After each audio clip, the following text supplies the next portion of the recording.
साथियों, सबसे पहले आपका बहुत शुक्रिया कि आप यहाँ पर आए। और जैसा आपको बताया गया, आज का जो कार्यक्रम था, प्रदेश कांग्रेस कमेटी ने उदयपुर संभाग में जितने भी जिले हैं, उन जिलों के अंदर जो कांग्रेस पार्टी के पदाधिकारी हैं, अग्रिम संगठनों के व्यक्ति हैं और जो लोग सक्रिय रूप से पार्टी के लिए काम कर रहे हैं, उन सब लोगों से हमने आज मुलाकात करने का मन बनाया था। उदयपुर संभाग हमारी दृष्टि से एक बहुत महत्वपूर्ण संभाग है। यहाँ पर कांग्रेस हमेशा से मजबूत रही है और उन सब लोगों की राय जानने के बाद किस प्रकार की रणनीति होनी चाहिए कांग्रेस पार्टी की, चुनाव प्रचार की, हमारे अभियान की, उन सब तमाम बातों पर हमने आज चर्चा की। 3-4 जिलों से संवाद और बाकी है। उद्देश्य ये था कि प्रदेश के अध्यक्ष बनने के बाद आज लगभग 3 हफ्ते मेरे को हो गए और संभाग वाइज फिर जिला वाइज हम कार्यकर्ताओं को मिलकर वो काम करने जा रहे हैं, जिससे हमें लगता है कि हम लोकसभा के चुनावों में अपना प्रदर्शन बेहतर कर सकें। और ये बात आप सब जानते हैं कि विधानसभा चुनाव में जो हार कांग्रेस पार्टी की हुई, सबसे पहले तो हमने उस हार को बड़ी विनम्रता से स्वीकार किया कि जनता ने हमको आदेश दिया कि हम विपक्ष में बैठे। कमी सरकार की रही, संगठन की रही, हमारी रही, नेताओं की रही, जिसकी भी रही, लेकिन आज हालात ये कि हमें दुगनी ताकत से चुनावी मैदान में उतरने की जरूरत है।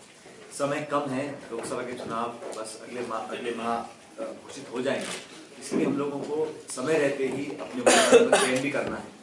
और राहुल जी और सोनिया गांधी जी चाहते हैं कि जितना जल्दी हो सके हम अपने उम्मीदवारों की घोषणा करें, ताकि प्रत्याशियों को पर्याप्त समय मिले प्रचार करने के लिए। जैसा आप जानते हैं, कल स्वर्गीय मदेरणा जी की अंत्येष्टि थी चाड़ी गांव में, जोधपुर में। उसके पश्चात जोधपुर से मैं सिरोही गया और सिरोही में हमने कार्यकर्ताओं से मुलाकात करी कल रात। और आज सुबह सड़क मार्ग से जब मैं उदयपुर आया, तो उदयपुर में भी सब लोगों से आज दिन भर चर्चा का सिलसिला हमारा जारी रहा। जहाँ तक नई सरकार राजस्थान में जो बनी,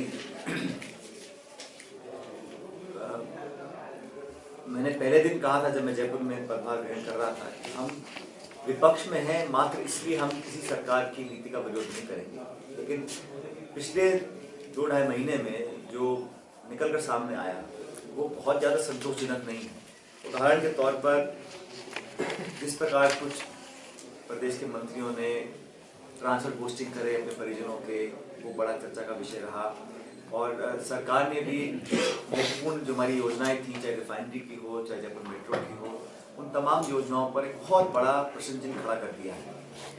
और जो पिछली सरकार ने कार्यक्रम शुरू किए थे पेंशन के, फ्री दवाओं के, उसको भी रोकने की एक कोशिश की थी। और मुझे मालूम है कि पिछले 2.5-3 महीने से पेंशन जो है ग्रामीण क्षेत्रों में नहीं मिला।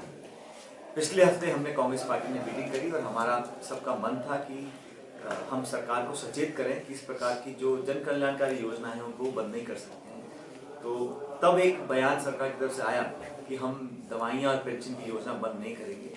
लेकिन हमें भी आशंका है कि ये जो घोषणा है ये सिर्फ लोकसभा चुनाव तक ही सीमित है।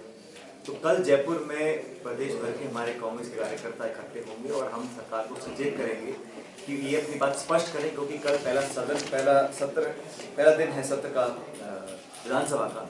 इस सभा के बटन पर सरकारें अपना बयान दे कि वो पेंशन की स्कीम और फ्री दवाओं की स्कीम को सिर्फ लोकसभा तक नहीं, आगे भी चालू रखेगी। और जो मेट्रो और रिफाइनरी है उस पर भी अपना रुख स्पष्ट करें, क्योंकि हजारों करोड़ का निवेश हुआ है और ये जो सरकार के बयान आए हैं कि ये वायबल नहीं है या इसमें इकोनॉमिकली प्रॉफिटेबल नहीं है, हम उस बात को सिरे से नकारते हैं। क्योंकि प्रदेश में अगर सरकार की कंपनी के माध्यम से कुछ निवेश हो रहा है, हजारों करोड़ का उसमें इन्वेस्टमेंट होगा, जॉब्स मिलेंगे, इंफ्रास्ट्रक्चर बढ़ेगा, तो ये सिर्फ मुनाफे की दृष्टि से हम नहीं देख सकते हैं।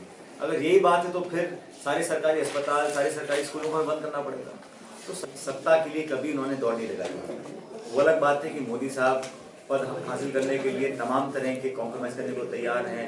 एनडीए जो 22 पार्टी की एक संगठन गठबंधन था, आज 2 पे आकर तक किया है, चाहे नीतीश कुमार हो, नवीन पटनायक हो, चौटाला जी, सब जो है एनडीए को छोड़ के चले गए। वाजपेयी जी के टाइम में 22 पार्टी थी एनडीए में, आज सिर्फ 2 हैं बीजेपी के साथ, जेडीयू बाहर चला गया है। तो पद की लालसा रखना, पद के पीछे भागना और उस कुर्सी को हासिल करने के लिए कोई भी कीमत चुका देना, वो फितरत राहुल गांधी जी की है नहीं। वो चाहते तो मंत्री और कुछ बहुत पहले बन सकते थे, लेकिन आज भी वो संगठन के लिए, पार्टी के लिए, नौजवानों के लिए, किसानों के लिए, उन लोगों के लिए समर्पित है।